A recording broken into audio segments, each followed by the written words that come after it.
rally which is playing out all the way across the world, actually. Asia, India is also participating in that. And we have somebody who's seen the markets over the last 30 years.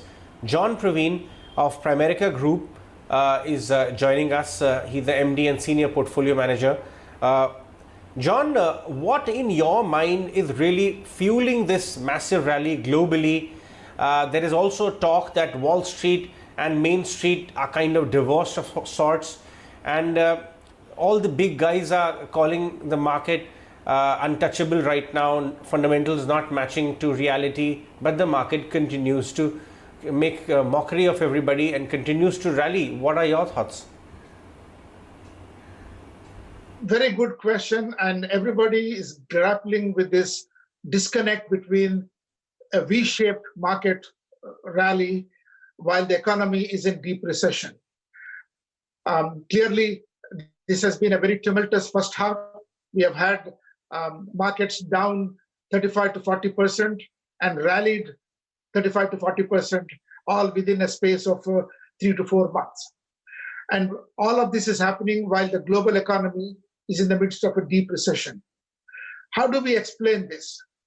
Now, clearly, the central bank policy response has been very, very aggressive, both on by the central banks as well as by the fiscal authorities.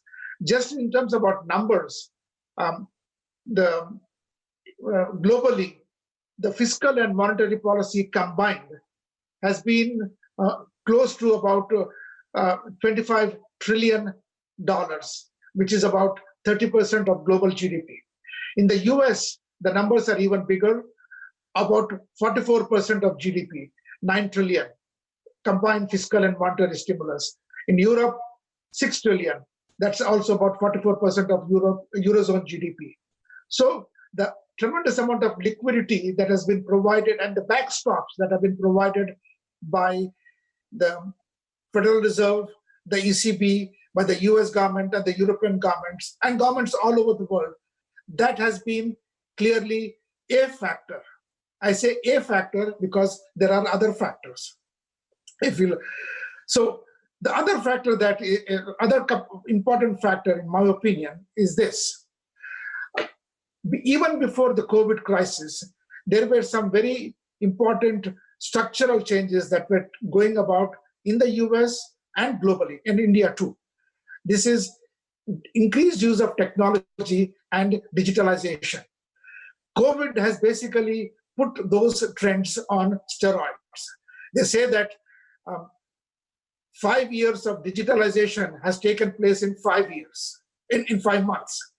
So we have had an increase in use of technology. We are talking on video conference, increased online shopping, e-commerce, video conferencing, increased use of cloud platforms, 5G.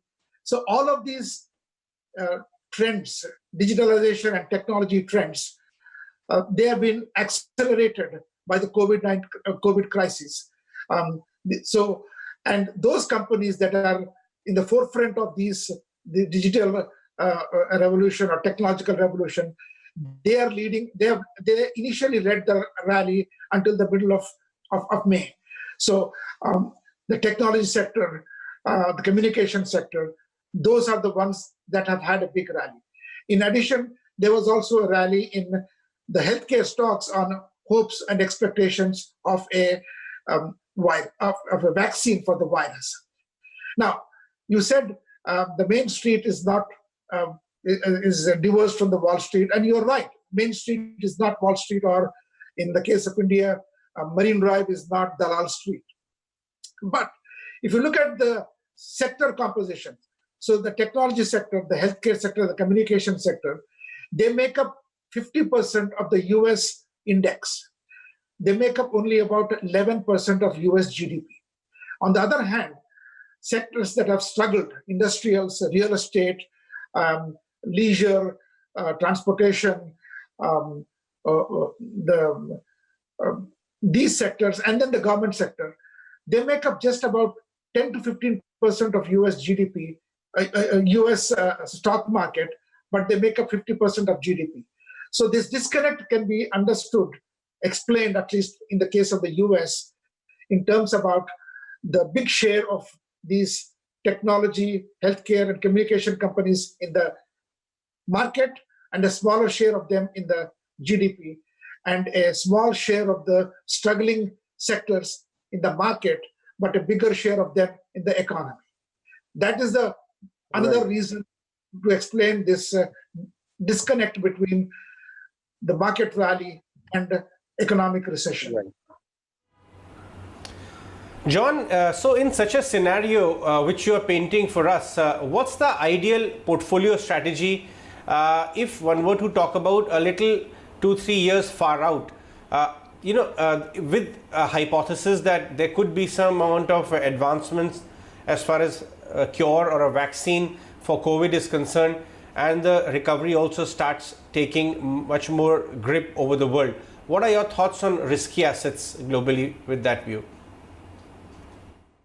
So let's look at first just the near term and then just go a little bit to the longer term. So we have had a big rally. So the question becomes, what's next? So for the markets to continue to rally, we need a follow through on the economic side. We would need to see the economy beginning to rebound. And the trajectory of the economic recovery in the US and globally is probably going to depend upon two factors.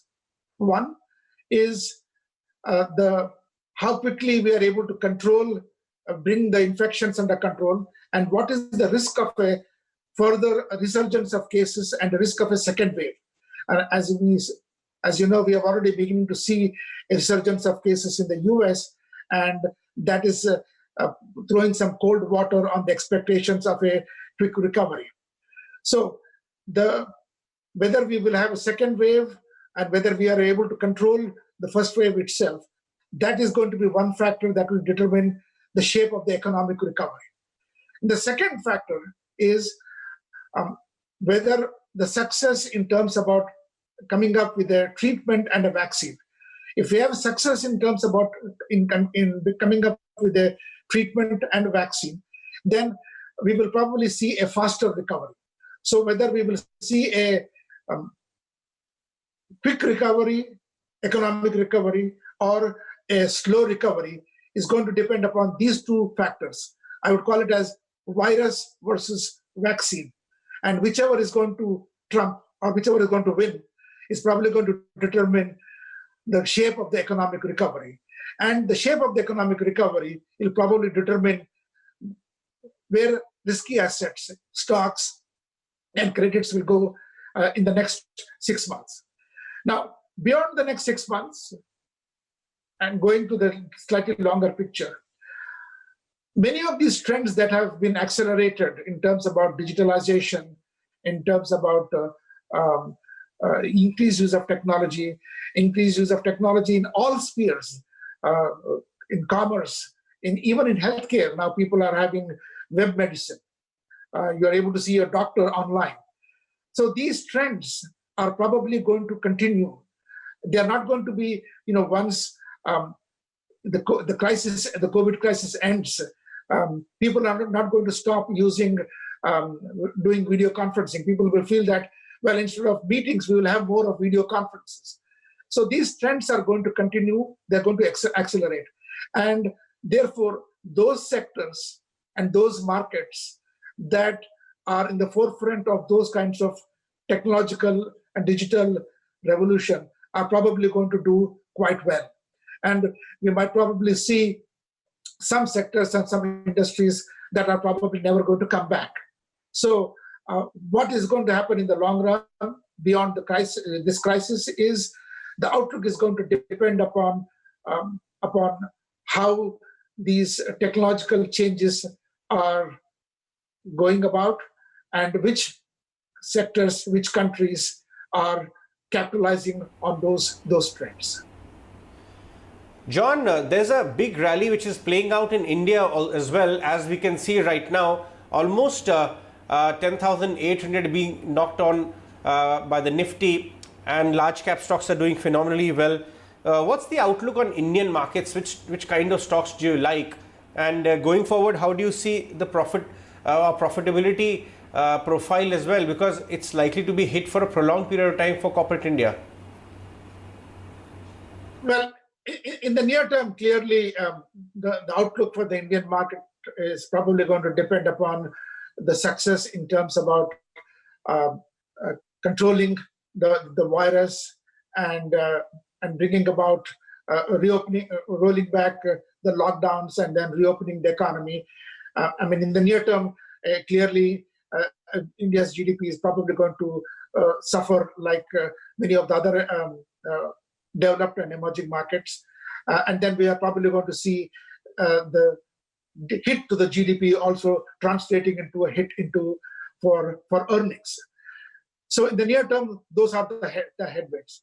But once India is able to successfully control the pandemic and then move beyond, I think that the outlook is probably, the medium-term outlook is good for two reasons. One is that India is also probably going to be capitalizing on the digital expansion or the increased use of technology. India, among the emerging markets, has one of the best tech sector, communication sector, and they will be, and if they are able to capitalize on this digitalization, then we will probably see India doing very well. Secondly, we are also going to see a big change in supply chains. One of the things that we saw from this crisis was that increased dependence on China and the impact on supply chains. So globally, many companies are thinking in terms about reconfiguring their supply chains, and India probably stands to benefit from there. So these two trends, increased relocation of supply chains and increased use of digitalization, that might probably use of technology and accelerated digitalization, that is probably going to help the Indian market. Just recently we saw that we are talking on Zoom, but maybe next time we may not be talking on Zoom. We may be talking on one of the Indian platforms that is coming up. I don't want to take the names, but evidently there is news that there is an Indian challenger coming up to Zoom. So if that happens, then that India is also able to harness the technological changes and be an overall winner. All right, John, we'll get you going that one. Thank you so much for joining us on the show today.